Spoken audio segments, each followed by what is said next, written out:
Well, with the completion of Avengers Endgame, Phase 3 of the MCU is pretty much done. So now the next question is, where do we go from here? Well, I want to talk about it. And my name is TJ Wow. Calvin AG. What you doing, yo? None. Just chilling. Going to different universes and shit. Hey, let's start the show. You know I do way better than you. You know I do this. We curse a fucking lot. It's been a long time.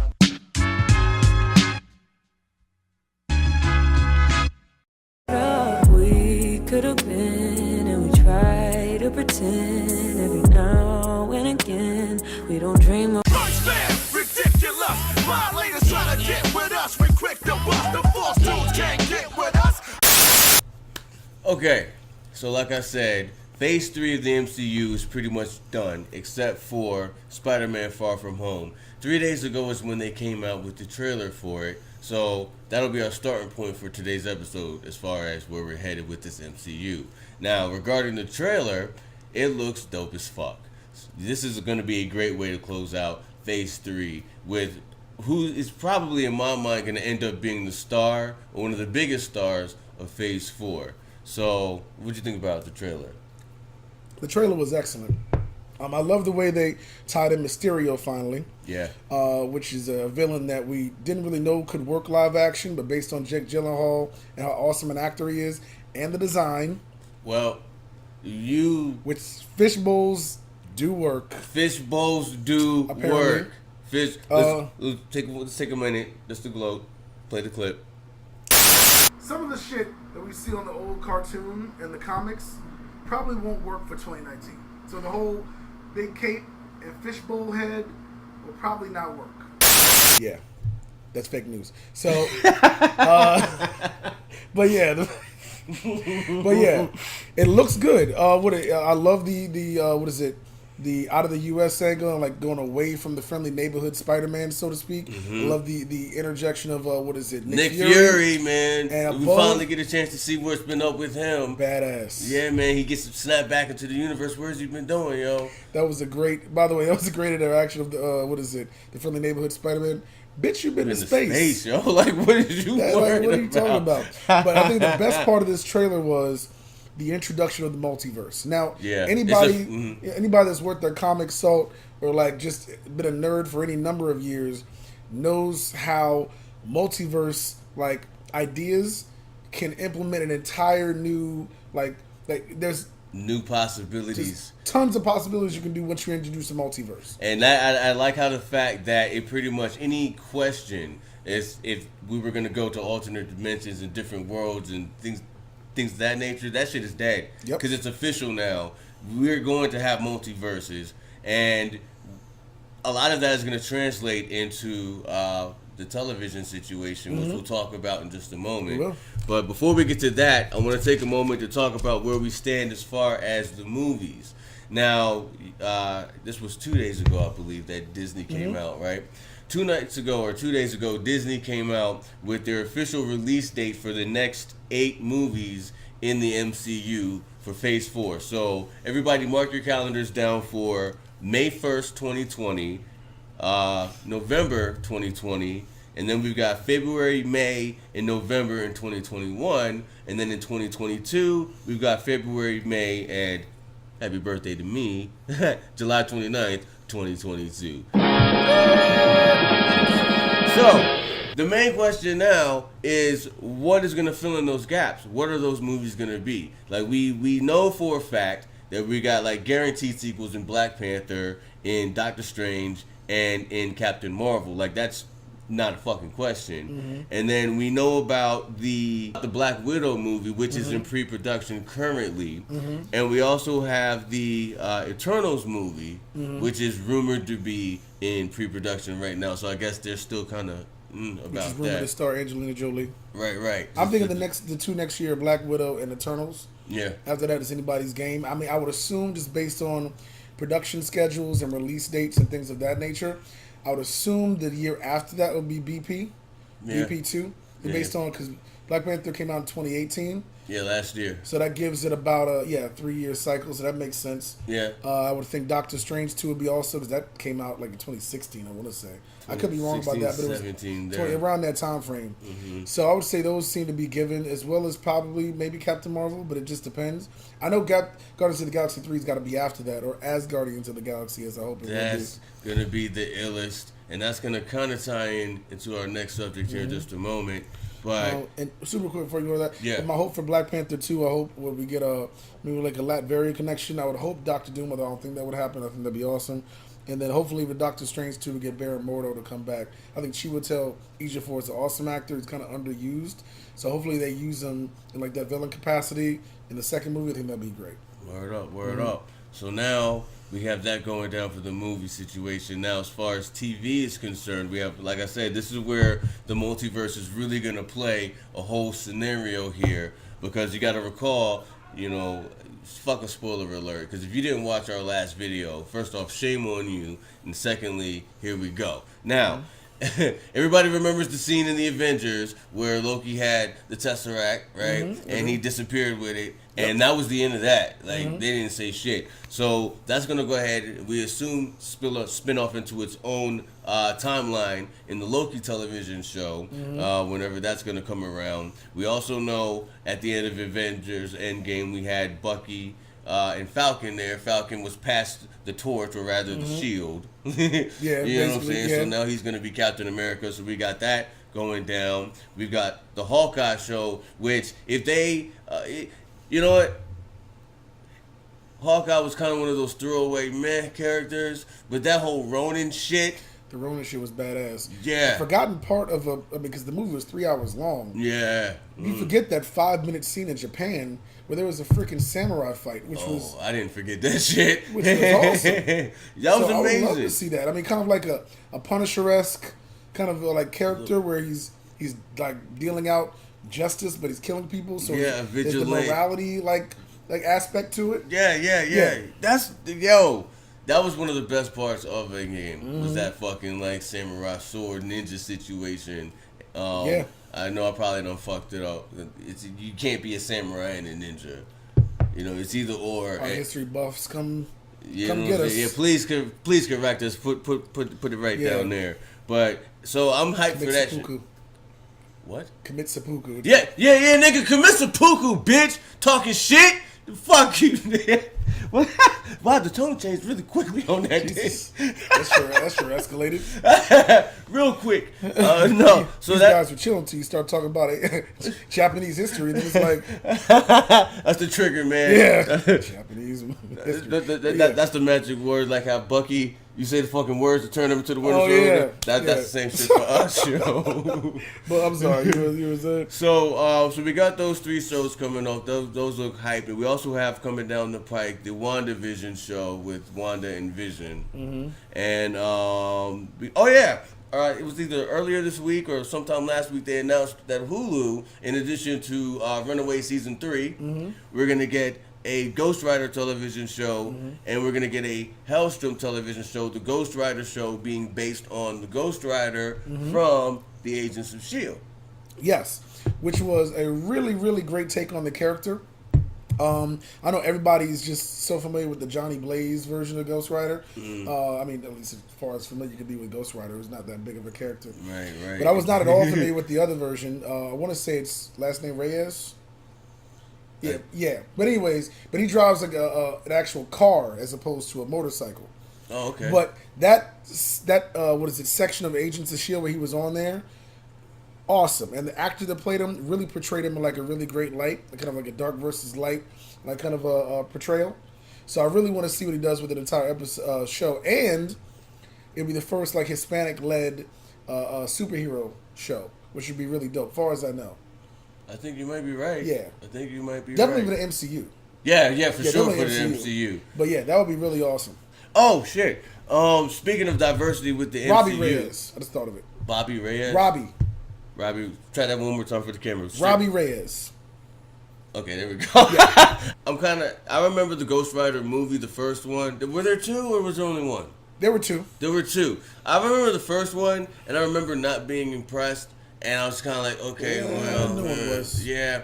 But it was kind of disappointing for me because the only experience that I had with Ghost Rider, see, a lot of my comic book experience came from video games. I didn't really read the comics too much. I watched the cartoons and I played the video games. So my only real experience with Ghost Rider was him as an assist character in, you remember Maximum Carnage? Yes. And he would come out and he would swing the fucking shit and kill everybody on screen. Yeah. That was my only experience. So I was kind of hyped to be like, yo, like, here he is on the big screen. Let's see the retelling of it all. And it was bland as fuck. But yeah, but that was a combination of Nicolas Cage. Yeah. Also the writing. But as we learned, you know, a lot of us, myself included, while I did read a couple comics back in the day, that wasn't my go-to when it came to comic book. What is it? Media. It was, as you mentioned, the TV shows. It was the video games. It was the movies. Right. So you can't really use that as an excuse because had the writing been on point, had the production been where it was, had the acting been where it was, had all of those things been in line, it doesn't matter whether you read any Ghost Rider comics. You should have been able to connect with the character. Word. So you shouldn't have to, you know. Remember, nobody knew who the hell Rocket Raccoon was. Exactly. But I can tell you within a half an hour of that movie, we connected with Quill, Rocket Raccoon, Dax, Groot, the whole crew. Drax, everybody. Absolutely. So if you write it well, it doesn't matter if we know the subject material or not. Right, because we'll become invested. Precisely. You know what I'm saying? And now where we are with this whole Marvel situation, I have faith in a good Ghost Rider fucking television show. I agree. I think they'll do a good job with it. Word up. Now, to speak on the diversity of it, because you mentioned that a few seconds ago, as far as the movies were concerned, I forgot to mention Shang-Chi. Yeah. Now, I did do a little bit of research on him before the show. I can give a brief little situation. He was released in 1975. Okay. Right around the whole, like, Kung Fu movie craze or whatever. He was supposed to be based around Bruce Lee. You know what I'm saying? He has a duplication ability. His dad is Fu Manchu, like if you couldn't get more stereotypically Asian in the 70s with a fucking evil name, Fu Manchu. You know what I'm saying? That was his dad, who was running like, I guess, an evil organization or whatever. So Shang-Chi was like, fuck this, I'm going to New York, like I'm not going to be evil. Eventually they come back and face off and such like that. The thing that really kind of stood out to me was how dope he is. You know what I'm saying? Because of the fact that, and his cosigns, okay? Later on in like when they brought him back in like, you know, I guess the 90s, 2000s, whatever the fuck, Stark made him some nunchucks that could shoot repulsor beams. So that's some dope ass shit.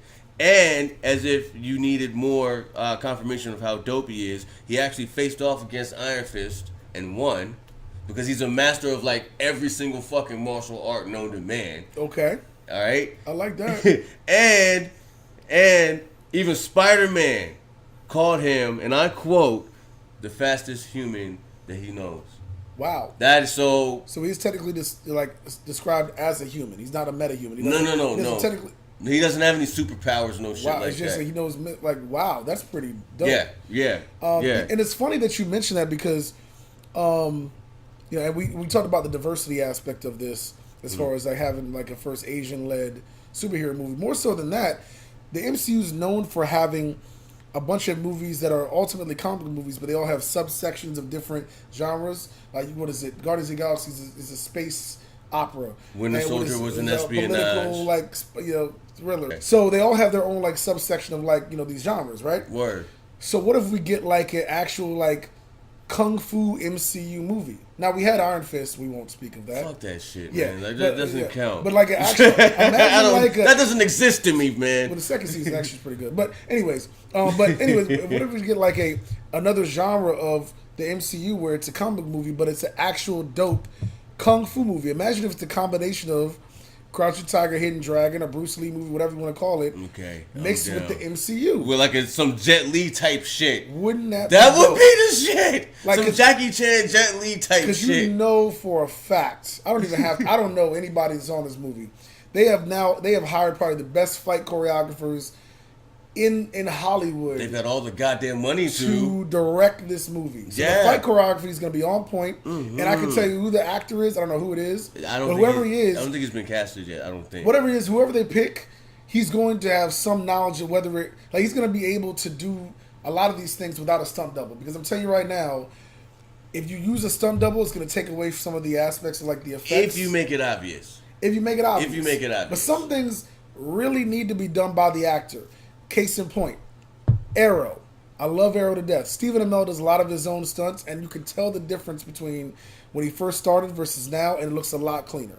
So that's one of the things I hope that they do. I don't know the actor they would choose for it, but I hope there's somebody good. Maybe it'll be somebody you probably don't even know. Maybe. Yeah. Hey, why don't we get fucking, let's get Randall Park. No, I'm just playing. Jesus. I was just I was about to say Daniel Day-Kim. That would be a good look. I wanted that him would to be a be good Namor, look. actually. That's a different conversation. Who? I wanted him to be Namor, but that's a different conversation. Oh, well, yeah. But anyways, Shang-Chi. Can't wait to see it. That's going to be some dope shit. Now, another thing that we can speculate regarding the future of the MCU is going to be the main fucking villain, because we had Thanos being the overarching dude, and then it all came around when Endgame came through, or Infinity War and Endgame, however you want to call that. So now, who would you like to see then as the main overarching villain for, I guess we'll call it Phase 4, 5, and 6 maybe? Is that how we're going to do this shit?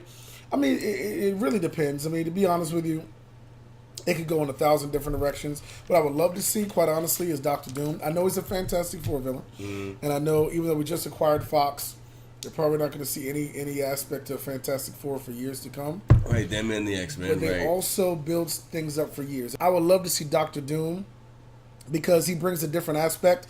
His intelligence, his political machinations, Doom bots, all those things that he can do. He can have wars with Wakanda. He can, take over entire nations and have them turn against the Avengers. There's 1,000 ways that they can do this. So I want to see Doctor Doom done correctly, because you've seen him twice. Good God. Doctor Doom is awesome. Please forget about the 3 Fantastic Four movies. That'd be my wish. Especially, okay, in my mind, the first Fantastic Four movie was alright. Like, I fucked with terrible. The first one. The second second one... Nah, and then the third one, we don't speak of that. Why did I say there were 3? There really is only 2, right? Exactly. There's only 2. Exactly. Michael B. Jordan never was in The power of Christ compels you! Fucking bullshit Fantastic Four movie!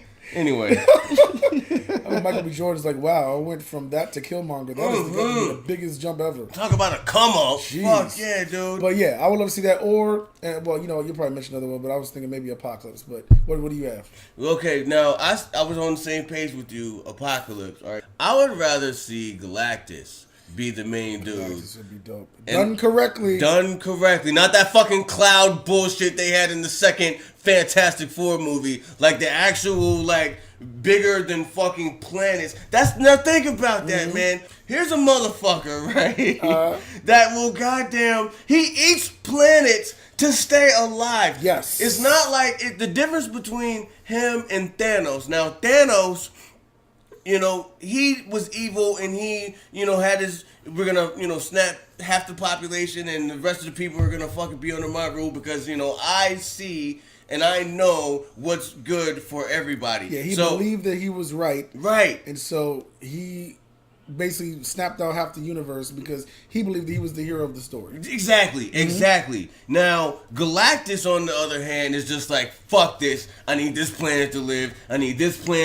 Now, when initially, he was like, I'm going to go to planets that don't have people on it. But eventually, your survival mode kicks in, and you're just like, well, if motherfuckers got to die, motherfuckers going to die. And that's also why, and this is kind of not on a villain-like point, but that's also why he had Silver Surfer, because Silver Surfer he would send out to scope out planets. Right. And then Silver Surfer ended up being, I guess, a good character in the end. Because he ended up catching up with the Fantastic Four, and they convinced him, don't kill Earth. Which also reminds me, God damn, if Silver Surfer's not a good character, they also should redo. Yeah. But long story short, Galactus seems like the most obvious choice, similarly, because it's his don't give a shit attitude that draws him to me. Like, a villain that has no morals, no nothing, just, I'm trying to stay alive and y'all niggas gotta die. Like, yeah, make him the fucking villain. And to add to your point, now that we have the multiverse and they've expanded upon this, what if, based on this multiverse expansion, I know where you're going with this shit.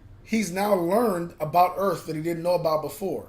So now So now what is it? Galactus didn't know about our Earth or our universe, and because of the multiverse, it's opened up the door from where he was. So now he sees all these other planets.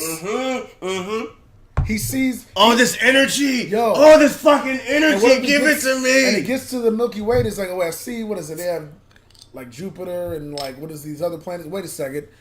What's this planet called Earth? And they have all these people here. I see all. I need to eat this place. Right. Let me absorb this shit. Let me fucking. So now that multiverse thing comes back into play again. Take on it. Now I need for it to happen. Jeez. Yeah, man. Well, that's a good ass prediction. Yeah. I'm gonna go with that. Our stamp is for Galactus. Put it down. Stamp that shit. Yep. Galactus for Phase 4, 5, 6, whatever saga they're gonna end up naming it. And if you ever want to like get any reference to Galactus is, read Fantastic Four or just play the Marvel vs. Capcom game. That's it. And he's the boss at the end of that. There you go. And he's literally the size of the planet. Like, that's not exaggeration. Word though, he's as big as the fucking universe, man. So that's kind of where we stand right now as far as like what we know for a fact with Phase 4 and kind of where we would like to see it go and shit that we're hyped for. And of course, we're going to be learning a lot more shit as time goes on.